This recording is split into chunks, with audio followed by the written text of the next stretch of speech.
Good morning student.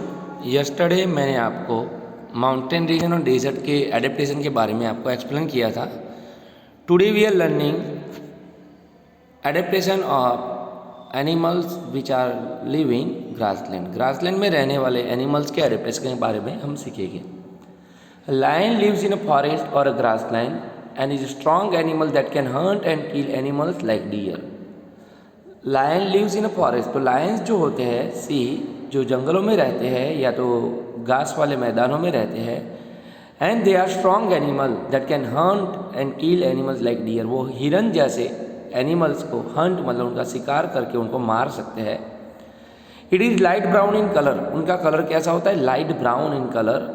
Look at the picture of a lion and that of a deer in 9.8। Here is a lion in a figure number A and figure number B में है dear.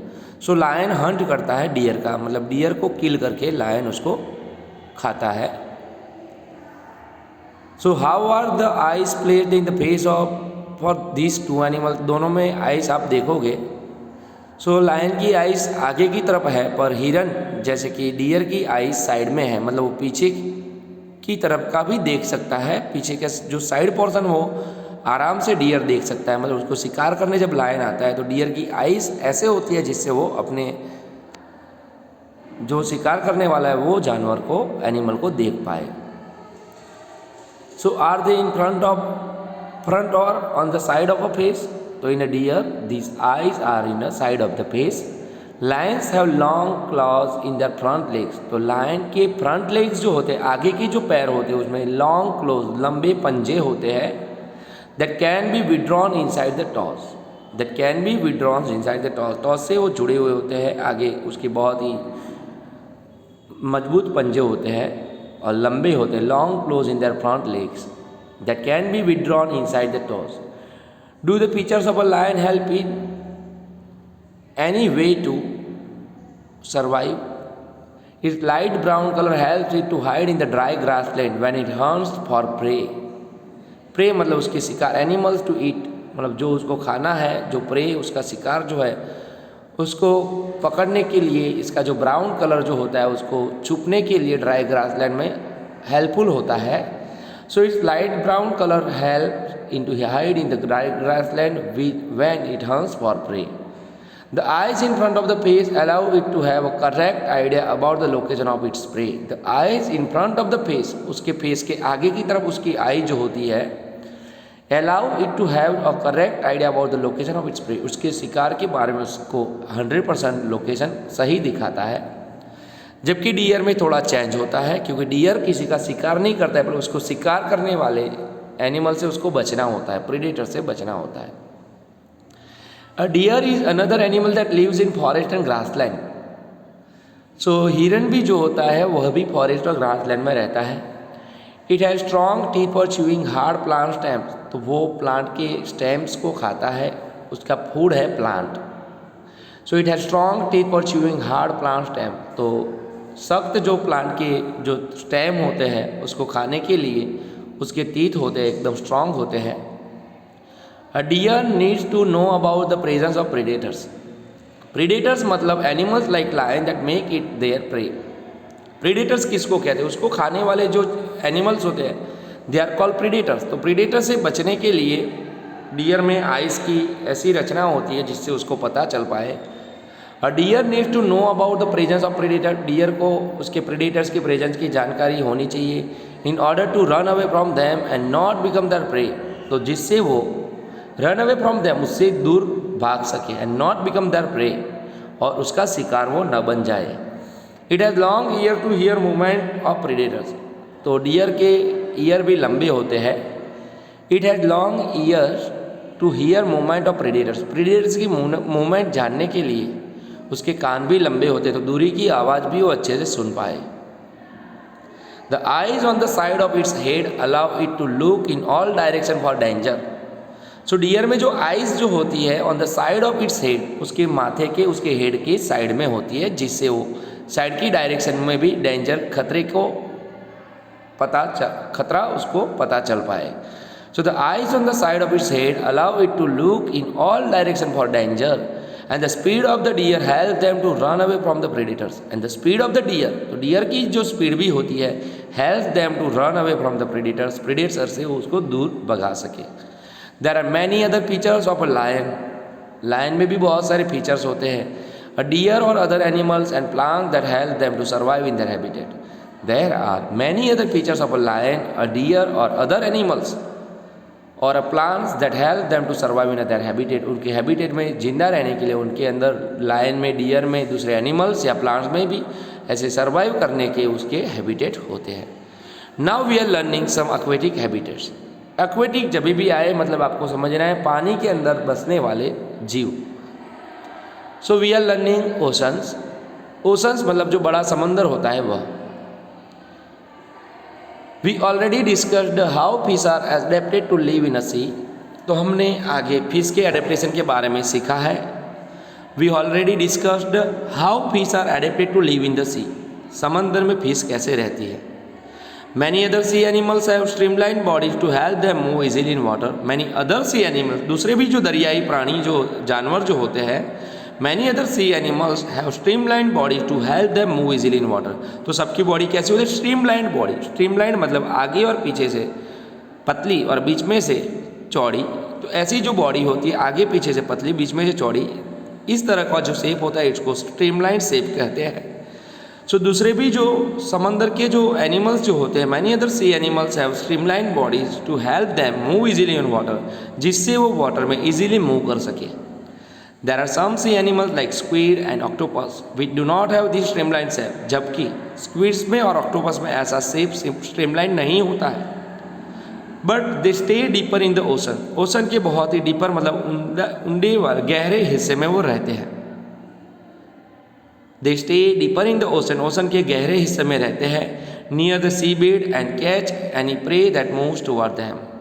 And catch any prey that moves toward them. उसके आसपास जो भी उनका pray, उसका खाना खाने के लिए जो शिकार उनको मिल जाए उसको वो आराम से ले पाते हैं। They stay deeper in the oceans near the seabed and catch any prey.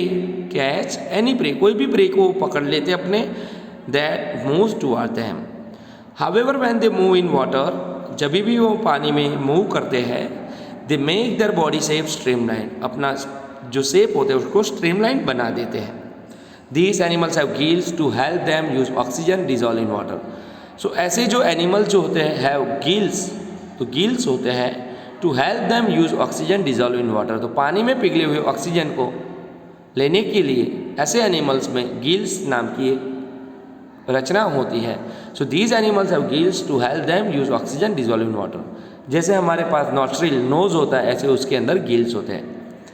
There are some sea animals like dolphins and whales that do not have, तो डॉल्फिन में और whale में भी do not have gills, उसमें gills नहीं होते हैं। So what they have, उनके पास क्या होता है जिससे वह ब्रेथ कर पाए, जिससे वह ऑक्सीजन ले पाए। So ऐसे जो whales और डॉल्फिन जो होते हैं उसके अंदर they breathe in air through nostrils और blowholes, उसके अंदर होल जैसी एक रचना होती है। So they have blowholes that are located on the upper parts of their head, उनके हेड में अपर पार्ट में blowholes होते हैं। This allows them to breathe in air when they swim near the surface of water. तो dolphin क्या करती है? Dolphin पानी के ऊपर आती है, अपने ब्लोहॉल में से, अपने ऊपर जो ब्लोहॉल होता है नोज़ की जगह पे, उससे वो ब्रेथ हवा लेते हैं, मतलब एयर में आके हवा लेते हैं, फिर अंदर चले जाते हैं पानी के अंदर। So this allows them to breathe in air when they swim near the surface of water. They can stay inside the water for a long time without breathing. They stay inside the water for a long time without breathing. बिना सांस लिए वह पानी के अंदर लंबे समय तक रह सकते हैं। They come out to the surface from time to time. They come out to the surface from time to time. समय समय पे वो पानी की सरफेस पे आते हैं to breathe in air, और हवा में से सांस लेते हैं। Did you ever see this interesting activity of dolphin in television programs or films on ocean life?